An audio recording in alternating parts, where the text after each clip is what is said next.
Drought-stricken West braces as wildfire season flares up. An air tanker drops retardant on a wildfire burning above the Spring Lakes community on Sunday, June 24, 2018, near Clear Lake Oaks, Calif. Wind-driven wildfires destroyed buildings and threatened hundreds of others Sunday as they raced across dry brush in rural Northern California. AP photo, Noah Berger, San Francisco. AP, thousands fled their homes as major wildfires encroached on a charred area of Northern California, still recovering from severe blazes in recent years, sparking concern the state may be in for another destructive series of wildfires this summer. Severe drought has already forced officials in several western states to close national parks as precautions against wildfires and issue warnings throughout the region to prepare for the worst. In California, officials said unusually hot weather, high winds and highly flammable vegetation turned brittle by drought helped fuel the fires that began over the weekend, the same conditions that led to the state's deadliest and most destructive fire year in 2017. Gov. Jerry Brown on Monday declared a state of emergency in Lake County, where the biggest fire was raging about 120 miles (190 kilometers) north of San Francisco, a rural region particularly hard hit by fires in recent years. The declaration will enable officials to receive more state resources to fight the fire and for recovery.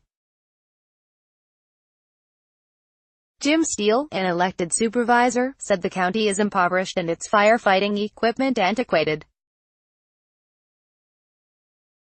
He also said the county has just a few roads into and out of the region, which can hinder response time. Steele said the area has also been susceptible to fire for many decades because dense brush and trees in the sparsely populated area, but the severity of the latest blazes is unexpected. What's happened with the more warming climate is we get low humidity and higher winds, and then when we get a fire that's worse than it's been in those 50 years. Steele said. The fire that broke out Saturday evening has forced 3,000 residents from their homes and destroyed at least 22 buildings. It is the latest devastating blaze to rip through the isolated and impoverished county of just 65,000 people in the last few years. In 2015, a series of fires destroyed 2,000 buildings and killed 4 people. The following year, an arsonist started a fire that wiped out 300 buildings. Last year, the county was among those ravaged by a string of fires that ripped through Northern California wine country.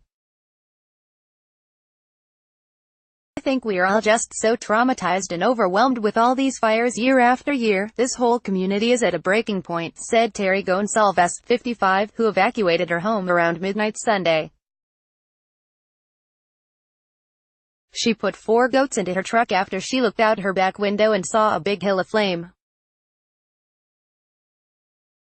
She is staying with her daughter in nearby Middletown, a small city where dozens of homes were destroyed in 2015.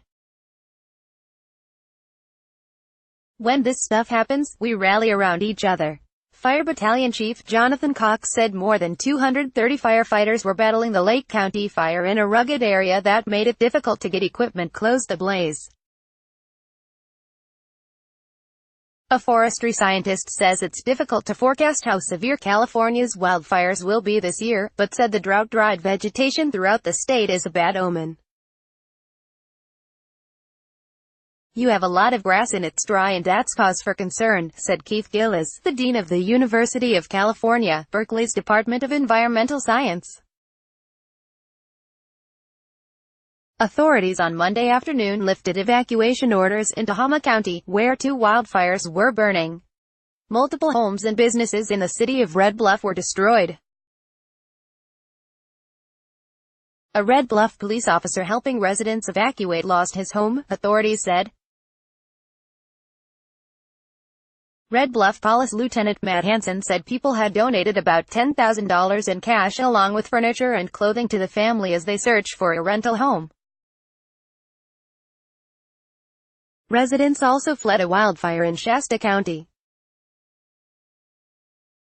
No cause has been determined for any of the fires. Last year, California's costliest fires killed 44 people and tore through the state's wine country in October, causing an estimated $10 billion in damage. While the weekend's blazes were the first major ones of the season to hit California, others have raged throughout the West for weeks. Earlier this month, a Colorado wildfire forced residents of more than 2,000 homes to evacuate. The last evacuees returned home last week. The fire north of Durango was in the Four Corners region where Colorado, Arizona, New Mexico and Utah meet, the epicenter of a large U.S. Southwest swath of exceptional drought, the worst category of drought. Moderate to extreme drought conditions affect those 4 states plus parts of Nevada, California, Oregon, Oklahoma and Texas, according to the U.S. Drought Monitor, _ Associated Press writers Lauren Eleni Gill and Janie Har contributed to this story from San Francisco. Copyright 2018 The Associated Press. All rights reserved. This material may not be published, broadcast, written or redistributed.